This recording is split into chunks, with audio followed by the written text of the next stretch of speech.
G'day you mob, welcome to this episode of Aussie English, the number one place for anyone and everyone wanting to learn Australian English, culture, history, news and current affairs, all that jazz, all that kind of stuff. So today I have a brilliant episode for you, although it runs on the long side of interview episodes.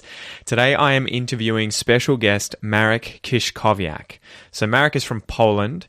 He speaks 6 languages. He is one of the most qualified English teachers that I have ever spoken to on the podcast, with a CELTA, a BA in English Philology, and a PhD in TESOL from the University of York. He currently works for National Geographic Learning, as well as Université Libre de Bruxelles, developing an online academic English course.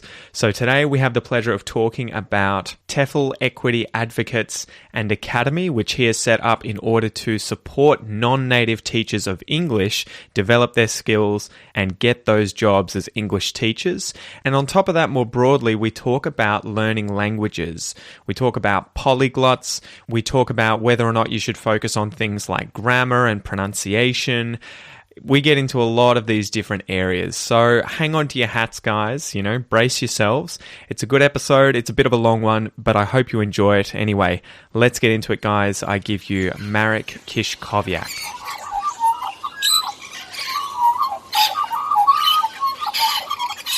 All right. I'm gonna see if I can nail this. I'm horrible with Polish surnames, although I should be good, as there are quite a lot of Polish immigrants in Australia. But Marek Kiczkowiak or Kiczkowiak? Or if I just... Kiczkowiak. All right. Sorry. Thank you so much for joining me on the podcast today, mate. I really appreciate it. Can you tell us about who you are and what you do? Sure. Thanks for inviting me, Pete. I really appreciate it as well. I'm Marek, and I currently live in Belgium, but I'm originally from Poland, from a small town in the north of Poland. And I currently work in Université Libre de Bruxelles. I develop courses for teaching academic English for them, and I also work for National Geographic Learning, where I'm writing a course book for learning English. And I also have my own sort of freelance venture, TEFL Equity Advocates and Academy, which started as a blog really, and now it grew into a website. I run courses for English teachers, and basically the aim is to help English teachers promote equality in our profession and to teach English for global communication. So how did you get to where you are today in terms of obviously living in Belgium, originally from Poland, speaking fluent English? I think I saw in your bio you speak probably 6 languages. Is it? How did you get to here today? I think, as a lot of people, just step by step. I don't think there was anything kind of, magical to it. As all Polish people, I started learning English in school. And I had private classes. At that time, I'm not that old, but I was born just before the communism fell. So when I went to school, a lot of teachers, the level of English was unfortunately still low, because for 50 years, no English had been taught in Poland, So, but to be fair, their Russian was probably pretty good. Probably, yeah.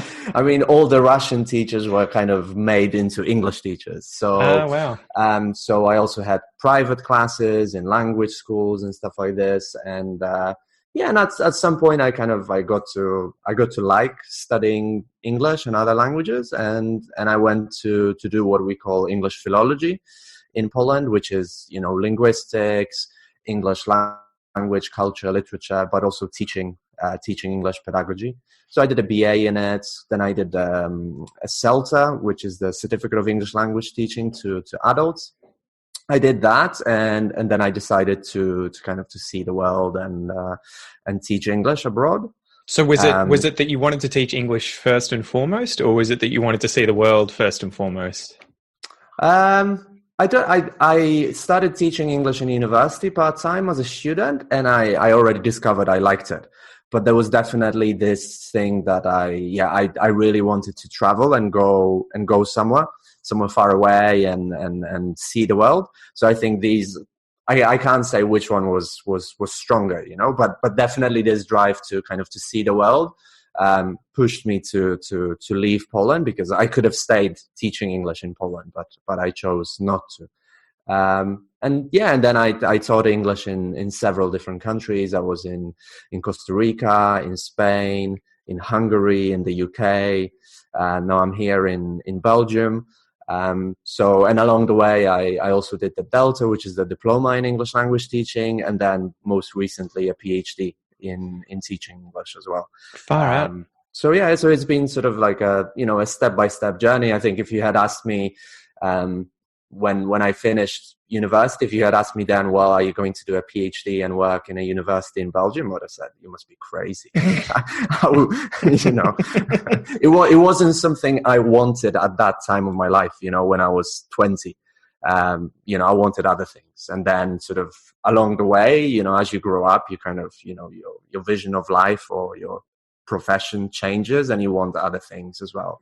So I think that's how it's changed. And I also, along the way, I developed also a desire to learn other languages. So, I had English and German in school, and then I started learning Spanish as well. And it kind of became part of, my passion really in my free time, learning other languages. This is something I wanted to ask you about. I was going to ask you later on, but we've just gotten into it. What was the process like when you learnt English compared to learning some of these other languages? Because to frame it better, I kind of have this chip on my shoulder about so-called polyglots, because a lot of them tend to be English native speakers. And I feel like they don't appreciate the difference between learning a foreign language when it's kind of like fun, it's a hobby, you can use it to travel, versus say someone like yourself learning English where this is no joke. It's, going to really help my career. I'm potentially living in foreign countries like Britain, like Australia. So I feel like they're not necessarily the same thing. And I feel that when I'm trying to learn French or Portuguese, I meet a lot of people who are French or Portuguese learning English, and I sort of see us as different animals. Did you see learning English as very sort of different from, say, learning Portuguese or French when you were doing it? I think it was very different because of how I was learning it. So, I started learning English in public schools when I was 7, in the first grade, and it was never fun at any point. And I was going to language schools as a teenager, and it was absolutely the last thing I wanted to do in my free time, be in a classroom and learn English. I wanted to do other things, hang out with my mates and things like that. So and learning German as well in high school, it was never fun at any point. It was just, having to learn it. And also I think, there was a lot of, it was very traditional, so it was a lot of grammar, rather than communication. So I think these were the main differences. When I was learning English, I had no idea or no feeling that it would ever be good for me to learn English, because also at that time, internet was slowly kind of moving in, but few of my friends had internet. We didn't really watch YouTube, or Netflix didn't exist and stuff like this. So you were basically surrounded by Polish, and there were no other languages around, and there was, you didn't see any need that, all of a sudden you might need English in the future. That kind of, I think now perhaps for the generation that's now in school, it's completely different, because they're surrounded by English, whether they like it or not, and all jobs require English, right? So exactly. So I think maybe it's slightly different now. But that's something I've noticed, where the most advanced English learners that I tend to meet aren't necessarily the most motivated and like, oh, I just love English, I love reading in English, I love Netflix. It's more, I'm disciplined as hell, and that's what's gotten me to my level. Whereas I find a lot of, even with me learning Portuguese, because I can kind of take it or leave it, it's not, my life isn't on the line. I treat it differently. What do you think the roles are in terms of motivation versus discipline in learning a language like English? Well, I think, to reach a high proficiency level in any language, you need to be disciplined and motivated and conscientious, unless you do it as a child, right? But other than that, it's not that polyglots might kind of, it might seem for the outsider that it's all fun and games for them. They basically, and that's what I do. I'm speaking from experience as well. You find fun and enjoyable ways of learning the language, but you need to do it every day. Yeah. You can't just make it fun and but not be conscientious about it, because then it's going to take 5 times as long, right? So it's just, I think that it wasn't fun for me to learn German in school because it was all grammar. I was reading text from the textbook I didn't want to read. I was listening to fake recordings of fake German speakers and stuff like this. Whereas, when I'm learning Dutch now, I make it fun for myself. I go and watch a football game with my friends and drink a beer. Yeah. I use apps for learning English because I like it. I will watch YouTube shows that I like. I don't choose stuff that I don't like. So it's still hard work, I think, but it doesn't feel like it because you're doing stuff that you like in that language. So what was your process like going through, I guess, with English, the different teachers and the different ways in which it was taught? You said you started from a sort of grammar-focused, traditional basis. Did your English suddenly take off when the teaching style changed? I think throughout it was, there were some teachers where it was more communicative. Probably in language schools, it was more communicative than in the state schools. Also because in state schools, then, the teachers are obliged to do tests and exams and things like that. You have more students in the classroom and things like that. But I think my English really took off when, when I was in my late teens and I started being interested in it. And I thought, maybe I will study English. And I started, it started to become a little bit more fun. I suppose it was more of an intrinsic motivation. But yeah, I think that the teaching style differed depending on the teacher a little bit as well.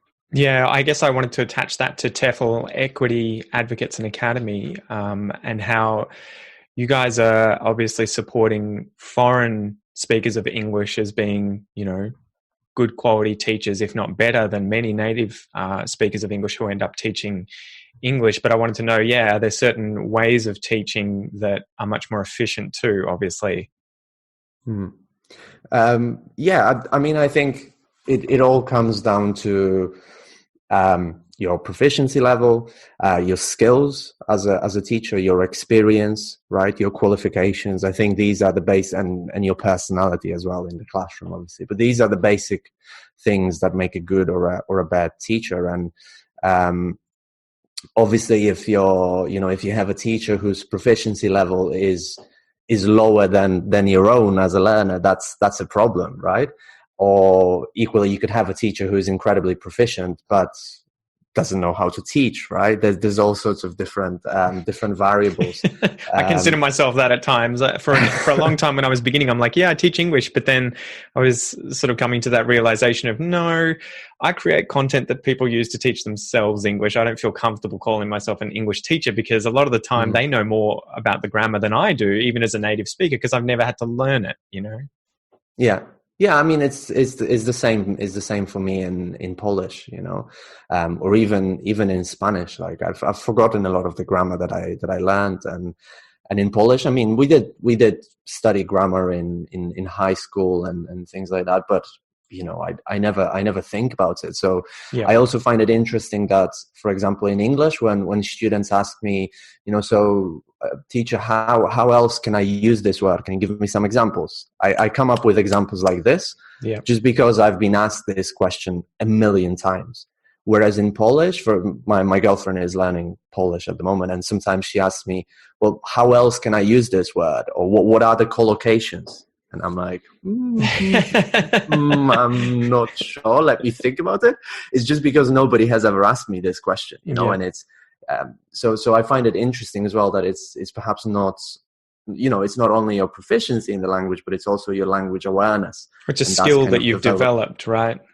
I think so. You develop it through your, I suppose, degree. If you do a master's in teaching English or something like this, you will develop a lot of language awareness through also studying and analyzing the language, and then also being in the classroom. Your experience contributes to it because your students keep on asking you the same questions, and after say 10 years of teaching English, you've heard most questions that students come up with. And then you've got these answers, you've got all the examples and things like that. So that makes a huge difference as well.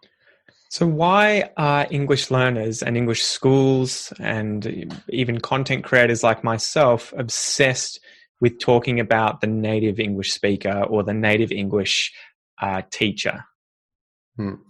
I think because on the face of it, it makes a lot of intuitive sense, if you see what I mean.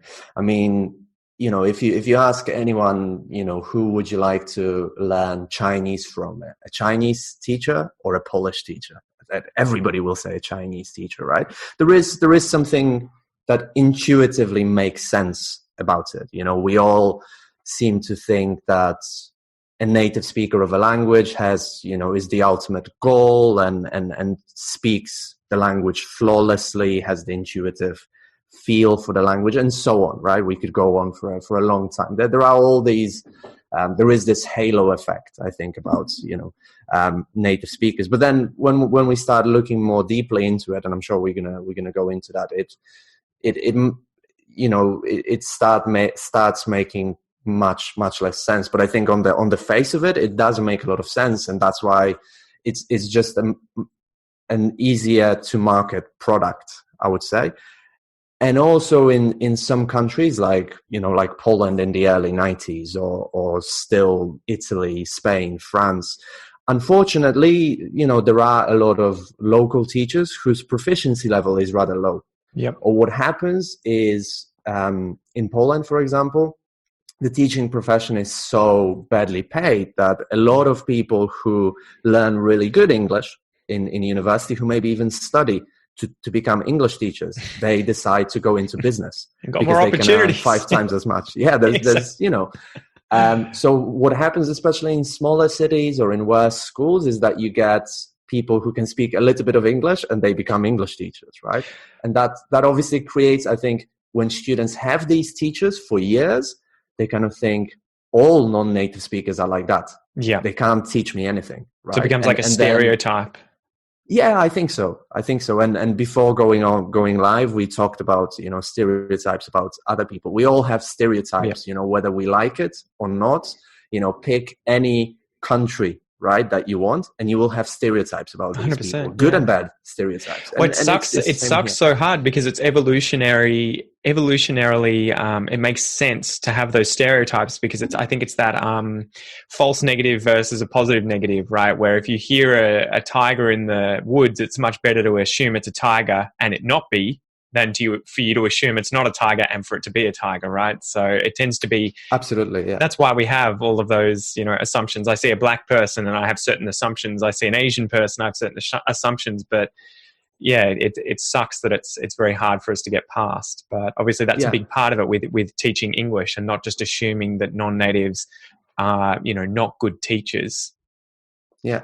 And I think also what's fueling this demand, I think it's also the way the schools advertise themselves that obviously further fuels the demand. It's kind of a chicken and egg question. What came first, the demand from clients or advertising? But I think once this started, it just creates a vicious circle in a way, because if you have a language school and for the last 10 years your unique selling point has been we have native speakers, you can't all of a sudden change this because obviously students, your clients, will be disappointed. Exactly. I mean, I often give the analogy of imagine going into an Apple store and you want an Apple phone. You've wanted an Apple phone for the last 5 years, and they tell you in the store that, sorry, we don't do Apple phones anymore. We only have Huawei.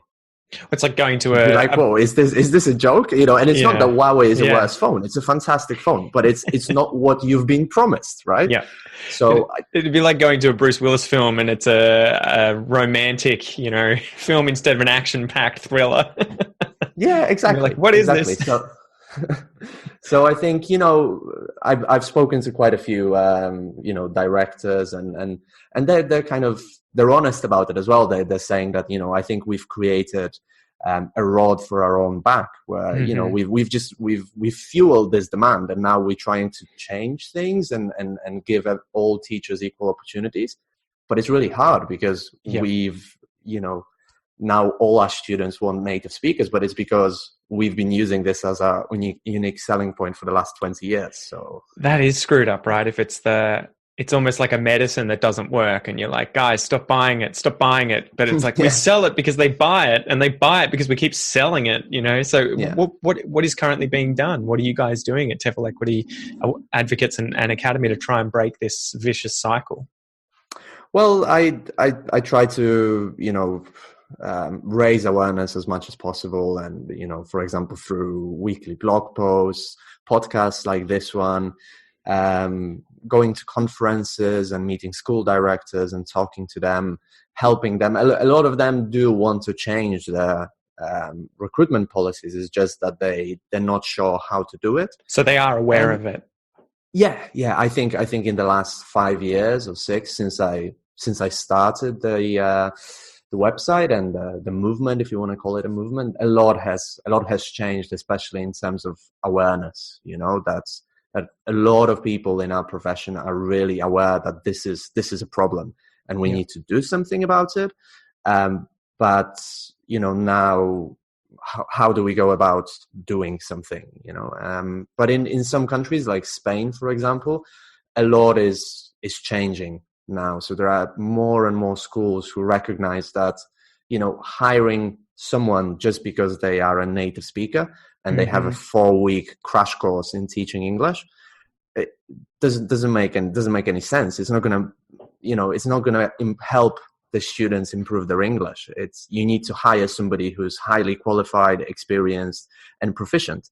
And also a lot of school directors start realizing that they've been basically limiting their recruitment to a small percentage of all English teachers that are available, for example, in the EU, because, you know, probably 80-90% of all the teachers probably around the world are non-native speakers, right? Well, and so, obviously they're missing out on probably the most important metric there, which is quality of teaching, as opposed to which home country do they have, or what's their accent, or where did they grow up. Absolutely, yeah. I mean, if your main hiring criteria is the teacher's first language, then surely you're missing out on some incredibly highly qualified, experienced teachers who will make your school much, much better. So what is it that makes a good teacher, whether non-native or native? What sort of attributes should people listening to this podcast who are currently getting lessons or going to classes, what should be the things that they try and look out for in their teacher, whether native or not? So, you know, for me as a polyglot, one of the, I wouldn't say number 1, number 2, number 3, but one of the most important things is that the teacher has learned another language to why is that a not relatively focused high on? degree of proficiency. Yeah, why is that not focused on? Sorry to interrupt you there, but that really gets it grinds my gears. The other day I was watching a video from a pretty popular language English teaching person on YouTube, and they were saying, you know, I'm an expert in teaching languages, I'm an expert in English learning, except I've never learned a foreign language. And I was just like, you know, it's like I'm an expert in running marathons, I've just never run one. It blows my mind that more English teachers aren't pushed to do that or push themselves. Like that's a big motivation for me to learn foreign languages like French and Portuguese, because I want to have experienced what my students have experienced through learning English and understand the pain, at least, even if they're at a much higher level, right? So why don't we hold a lot of English teachers to that sort of account, that level of, you know, that skill set? Absolutely. For me, it should be one of the basic criteria, really, that, you know, you've learned. Like, I don't mean that you have to become completely proficient, but, you know, at least you have to become fairly fluent in a language. I mean, it's a good analogy with marathon, or imagine going to the gym, and you get a new trainer, and the trainer is showing you how to do push-ups and stuff like this, but they've never done a push-up in their life. I only use the other machine where I do them like this. I don't actually do push-ups, but this is how you would do them. Yeah, exactly. That's what this. I read this book the other day, and that's I can show you the drawing. That's how you're supposed to do the push-up. Now go and do it. but how come you don't do it? Ain't nobody got time for that. Yeah. So yeah, I think look out for teachers who have learned a foreign language, who are actively trying to learn foreign languages. I think that's really, really important, because, as you said, it gives the teacher the kind of an insider's perspective into what it's like to learn a language. And so that's really I had answers to questions all the time when people started asking me, how do I learn the present perfect? It wasn't go and look up the stuff online or go to a book. I could actually give them, meaningful information about how I learnt the equivalent tense in Portuguese or in French, what exercises I would do, how I would try and, research it or learn it or apply it. And that tended to be a lot more fruitful than just pointing them in the direction of go watch this 10-minute video and you'll be sweet. Yeah, absolutely. And I'd say the second important thing is obviously qualifications. Yeah. I wouldn't want to learn a language or train in a gym from someone who maybe is very, very fit, but they don't have any education in physical education, right? They haven't done a degree in it, or they haven't done a good training course, because it can be dangerous. There's a lot of myths about training in the gym, and a lot of exercises that turn out to be dangerous. So I think you want a gym trainer who's fit, who's exercising themselves, but who's also got some education in sports. I think that's really important. It's the same here. I think you want a teacher who has some training or some education in teaching English, and and courses like CELTA and Trinity Cert. There's nothing wrong with them, but you also have to know that a lot of teachers do a 4-week course, right? And after a 4-week course, they're qualified teachers. Think about going to a lawyer who's just done a 4-week course and a qualified lawyer. I don't know. I don't know of any other profession where the entry level is so low. And I think, that's a problem. I'm not saying don't learn from teachers like that. I'm not saying that, but I think it's something to consider that, a lot of teachers only do a 4-week course and that's it. Right. I guess the hard part is that they are fluent in the language, right? Like, without trying to break the analogy of the lawyer, it'd be like they were really good in the court, but they just went into autopilot whenever they went into court, right? There was no studying beforehand or helping work out your case. It would just be, let's show up and we'll get it done. Fingers crossed. Yeah. It's, 4 weeks is barely enough. It's a crash course, really. The third thing could be experience as well. That would be another thing that I'd say is important. Obviously teachers who have more experience, they might be better teachers as well. That's not to discourage you from studying with someone who's just starting out. They might be a great teacher. They might be very passionate, and and you together might work really well. But experience would obviously be another factor that you want to consider. And then the teachers we had qualifications, experience, skills. That was another thing I wanted to say, skills. Proficiency level in English. If you're if you're high level, you want a teacher who's very high level in English. I mean, if your English if you're just a complete beginner, you don't need somebody who's completely proficient. You could very well study from someone who's intermediate, right? Yeah. Another thing I think that's really important and you shouldn't overlook is your specific needs, right? So what do you need English for? Say you've just moved to Australia and maybe you're going to work for a company where you're going to give a lot of sales presentations, right? Well, you don't want just any English teacher. I think you want someone who has experience teaching people how to give sales presentations, right? They don't necessarily have to have experience in business, previous experience in business. They should be a qualified English teacher, but at the same time, they should have experience teaching other English learners how to achieve the things that you want to achieve. If you want to pass an exam, look for a teacher who's got a good track record preparing students for that exam. I think that's much more important than where the teacher comes from, right? Well, if you want to... Yeah. Sorry, you keep going, sorry. No, you go on. Well, I know that you're an IELTS and PET examiner, or at least you were in the past. I was, yeah. What do you think of certain English teachers who say, don't study for the exams, just study English? Because I hear both sides quite often. And my advice to people generally, to put myself on the line, is study to pass the exam. Don't study to try and just, broadly improve your English, because it's a less effective way of passing what's on it. You can have horrible English and still smash the exam, whereas you could have amazing English and do horribly on the exam, which is why natives quite often get 6.5 on the IELTS, right? Yeah. I mean, I guess it depends what's your goal, right? If your goal is to pass the exam because you need it for visa reasons, then you need to study for the exam. There's no way around it, because as you said, your English can be fantastic, but you will still get a lower grade because you don't know anything about the exam. And if your goal is to improve your overall level of English, I probably wouldn't choose to study for the exam. I would do other things. Personally, it doesn't motivate me. Having said that, I did the proficiency exam, the C2 exam, both in English and in Spanish. And it definitely allowed me to push my language level to yet another dimension. How do they differ from IELTS and PET, for example, those C2 exams? So they're much more general English. In English is the Certificate of Proficiency in English. It's also done by Cambridge. Yeah. And it's on a certain level. It's on C2 level, whereas IELTS is all levels. You can get A1. The complete beginner, or complete proficiency, it depends.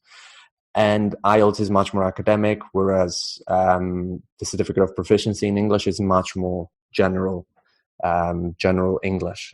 I mean, I say general, but the things that you learn, your average native speaker on the street will have no clue what that is. They might have seen that word once in their life in a novel by Charles Dickens, but that's the sort of language that you learn.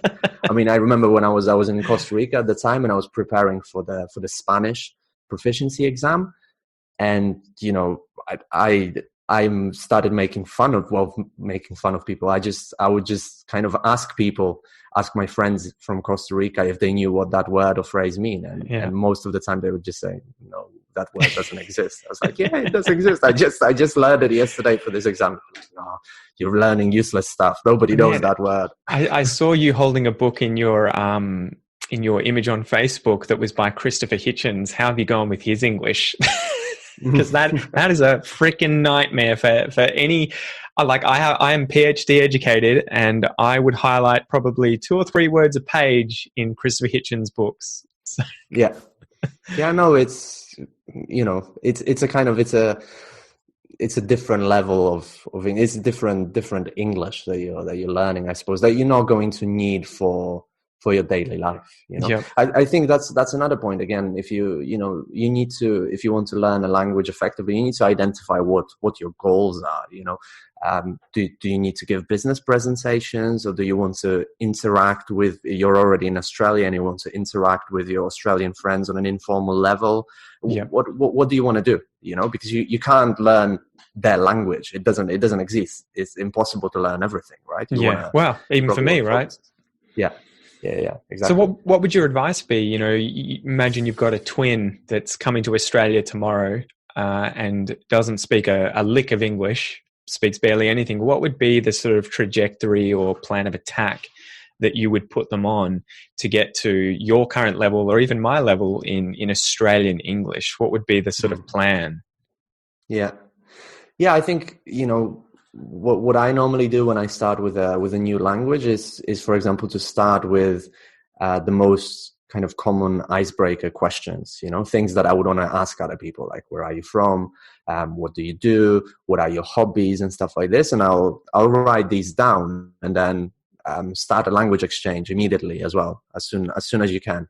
At that point, if you don't speak any any English or any of the target language, you need someone as well who can speak one of the languages that you speak, so you can translate and stuff like this. But And would you recommend finding a non-native speaker of English who's also learning English, or perhaps at a higher level to practice with? Or would you absolutely, yeah. Why not? I think that would be, if you can find someone who is from the same community as you are, say you're from Poland, find another Polish person who's been living in Australia for a very long time, and they speak Australian English very well, because they will also be able to explain to you, what it was like for them, support you, and so on.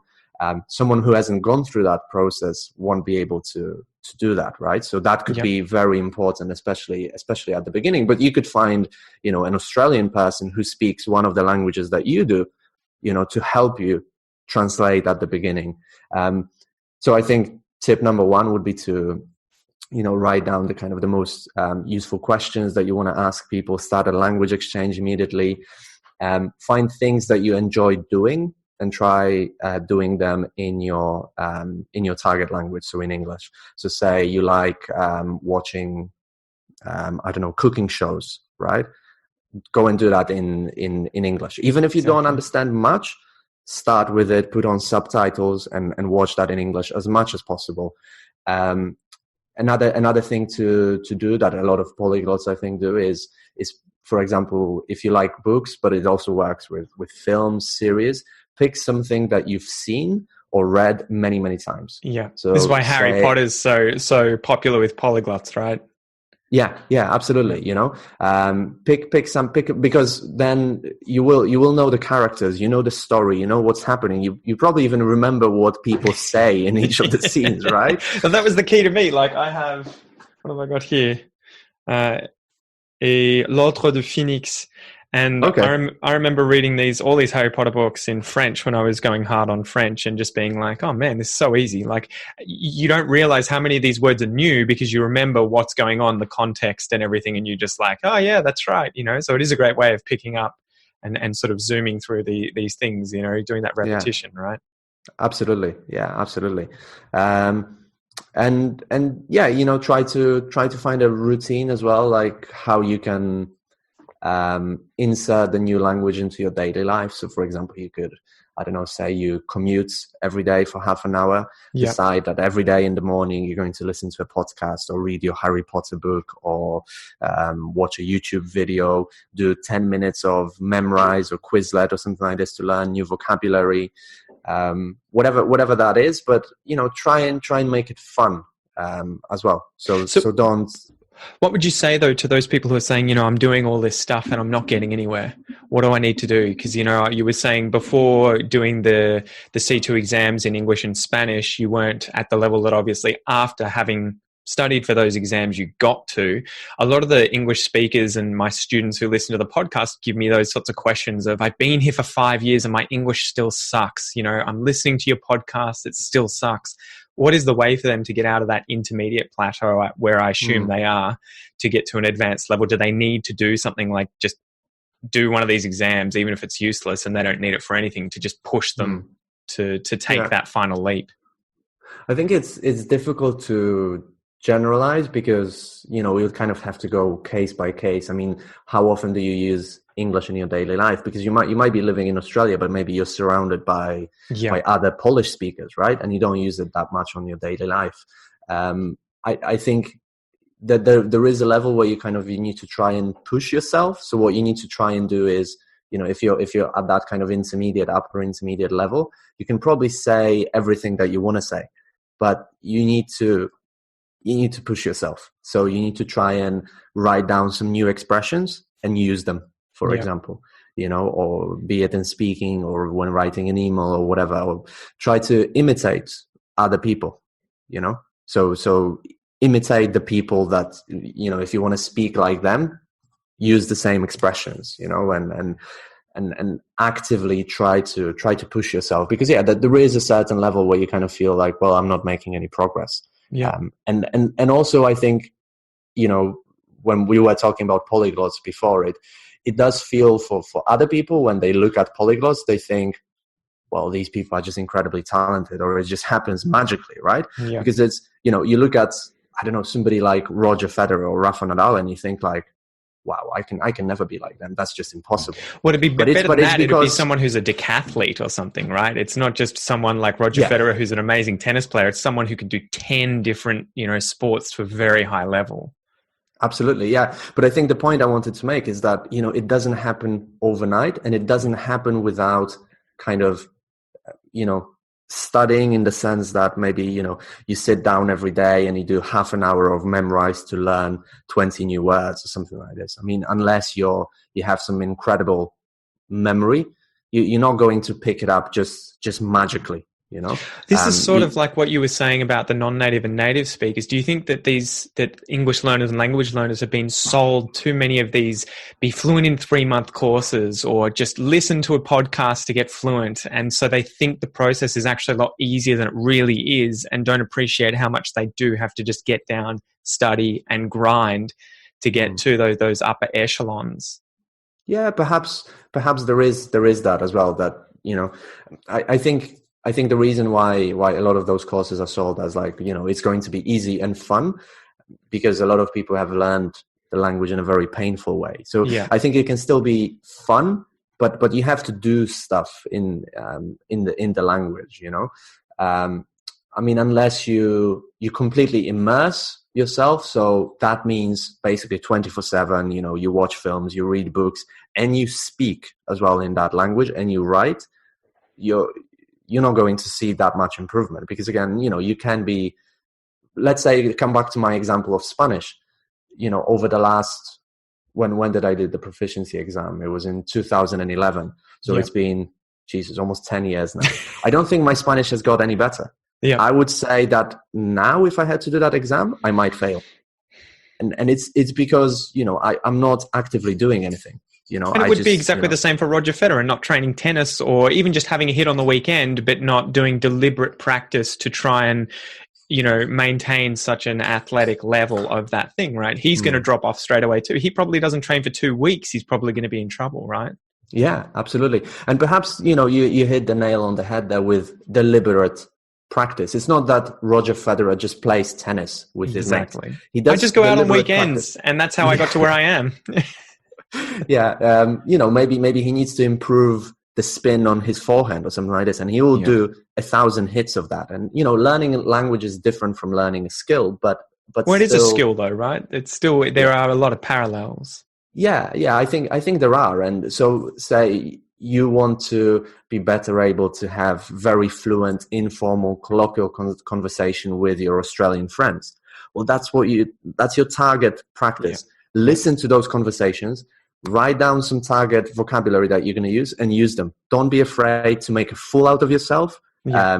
Maybe Australian people will laugh at you because you used it wrongly, you said it wrongly, but then you will remember and try again, and that should be your focus. If you just kind of listen to podcasts or read books, that's not going to improve your informal, colloquial conversation abilities, right? Well, you may be able to understand a lot more, but you're doing a lot of passive practice. You're not implementing. It's like watching tennis instead of actually playing it, right? You're like, I can see all these moves. Yeah, but you can't hit them back. So some rapid fire ones. These are some cliches that get thrown out all over the internet, native, non-native English teacher wise. Embrace your mistakes. Should you be doing that? What do you mean by embracing your mistakes? Well, quite often, a lot of people will say you need to learn to love your mistakes. That's what's going to help you improve your English. Mm-hmm. Do you think that that's a good message to be sending? Does it make sense? Is there something deeper in there that people aren't really articulating very well? I think it probably again depends on your current attitude to mistakes. So say and how many mistakes you make. Because if your attitude is I don't care about mistakes, and you make a lot of mistakes to such a degree where it impedes communication, then you clearly need to pay a lot of more attention to them. On the other spectrum, you obviously have people who pay so much attention to being correct that they're afraid to speak because they're afraid of making mistakes. It's paralysis really from analysis, right? Yeah, exactly. Yeah. So I think you want to be somewhere in the middle. When it's important, pay attention to your mistakes, try to write them down, and don't beat yourself down that you've made a mistake. We've all made terrible terrible mistakes in a foreign language. I think that comes back to the deliberate learning point that you were making before, where the mistakes, you don't need to love them or hate them, but you need to use them as a chance to learn and improve, and then focus on deliberate learning, where, say, for instance, with my wife, we speak only Portuguese at home. And every time at least most of the time, when I don't know how to say something, instead of just, saying the English word in a Portuguese sentence and inserting it, I'll try and describe it or ask her, how can I say this? I won't just avoid my mistakes or, try and hide from them. It's more like trying to embrace that and just be like, look, I don't know. How do I say this? Look, I don't know. How do I say this? Yeah. No, absolutely. I think the most important thing is to, don't beat yourself down. Don't be frustrated that you've made a mistake, Equally, don't pay so much attention to your mistakes that it stops you from speaking, It depends what level you're on as well. Well, have you ever made a mistake, Marek? Of course. Have you ever had someone heard you make a mistake and say, you are an idiot and your English sucks? I can't remember with English, but I can remember a very embarrassing mistake in Spanish, for example. But still, did that not just break the ice? That's sort of like, oh, it's funny, or was it like, because that's I'm trying to get at here is that I have a lot of friends who say I don't want to make mistakes because I don't want people to get angry at me or frustrated or criticize me for my English, and I'm like, man, I just don't ever see that happening. I don't ever feel that. If you make a mistake with me, my first reaction isn't, oh my God, this guy's a freaking moron. It's, this guy isn't speaking his native language. We'll give him a pass, So that was sort of the point I was getting at there. Yeah, no, I think, most people are, especially if you do language exchanges and things like that, most people are incredibly friendly, and exactly. Nobody's going to laugh at your mistakes. Or what about the line, don't learn grammar? Don't ever focus on learning grammar. I don't know. I mean, I think we're speaking with kind of like, imperatives, and we're making it black and white. For example, here in Belgium, in Flanders, in the Flemish part of Belgium, people start learning English when they are 12 in school, formally, right?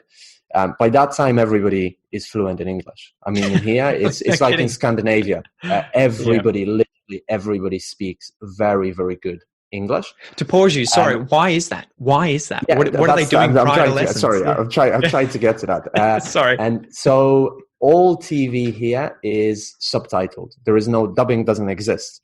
So when I was working here in the University of Leuven, I would ask my students, I was so amazed with their English, and I'd ask them, how on earth did you learn that? Where did you pick it up? And they were like, I really don't know. I can't tell you. They're basically, they're a little bit like native speakers, that they don't know anything about the grammar of English. You tell them you should use present perfect, they look at you as if you're from Mars. Right? Yeah, they have no idea what you're talking about. They're all incredibly fluent, and I think it comes down to this incredible amount of exposure as young children, and teenagers. That's where it comes from. So you can reach very, very high degrees of proficiency without studying any grammar. And there is little evidence in second language acquisition research that deliberate study of grammar has any long-term improvement on your accuracy or your that it leads to acquisition.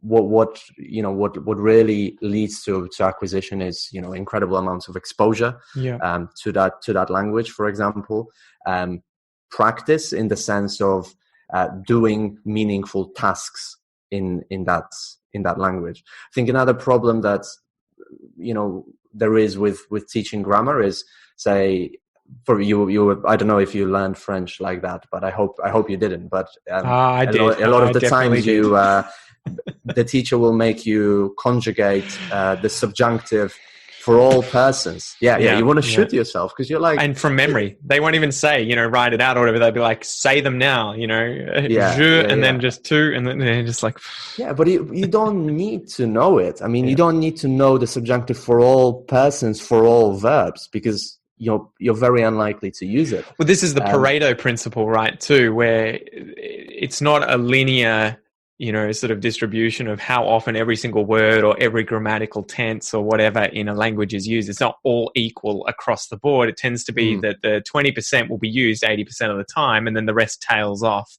pretty quickly. I found the same in Portuguese. I'm constantly asking my wife, ironically, I'll say to her, "Is this the right way to say it?" And she'll be like, "Yeah, you said it fine." And I'll be like, "How did I learn that? I don't remember studying that, and I've just picked it up from somewhere." But also, I'll ask her about, technically I should be using the subjunctive here, right? And she'll just be like, "No one does that. Like, ignore the rules. Stop, get out of your grammar book and just talk." Yeah. I think, when grammar practice will be helpful is when you've identified that you have a problem that leads maybe especially to a communicative breakdown, or stops you from doing what you need to do in English, right? So then that can really help you, that you've identified, okay, I don't know how to say the second conditional phrase. I want to talk about an imaginary situation. I want to say, if I had a lot of money, I would, and you don't know how to say that.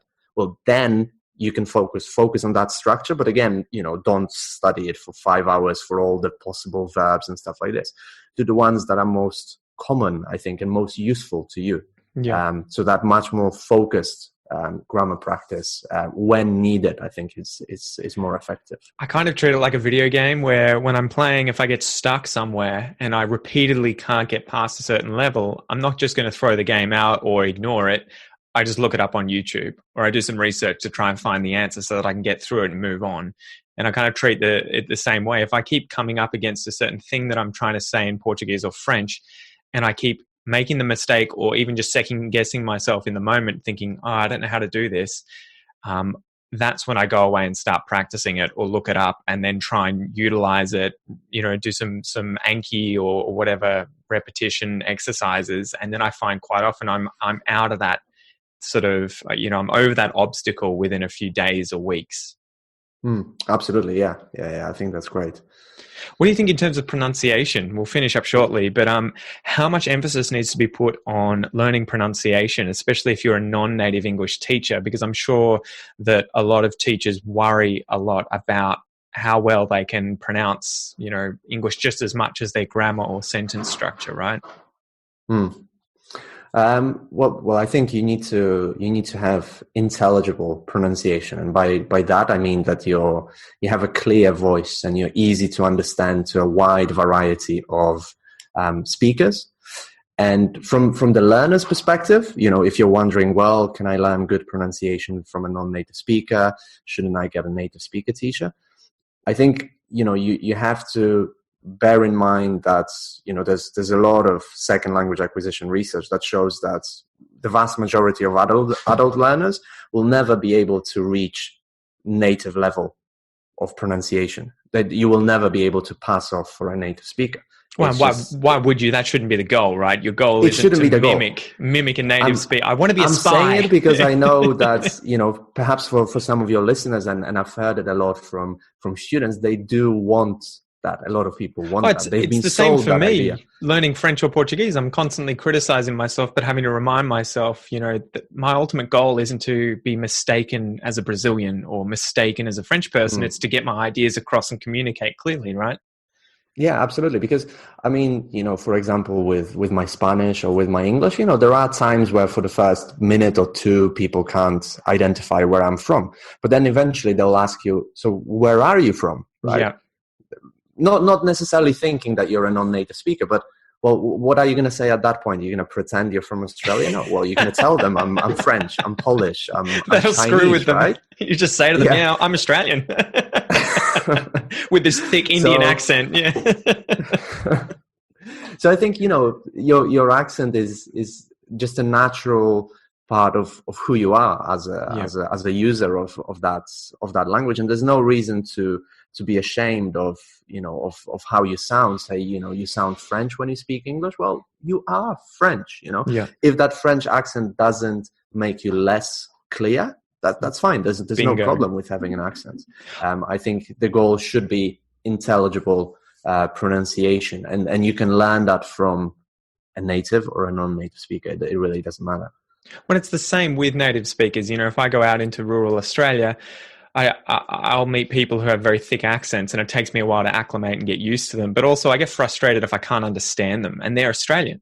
And it's the same with foreigners learning English. I don't get annoyed because they have the slightest accent, even though I can 100% understand them. I would get annoyed and frustrated, not necessarily with them, but with the situation, if their accent was so thick that communication was impeded and I couldn't understand what was going on. And I think that's what, you need to just make sure you get out of the woods, out of that part, right, to be able to communicate.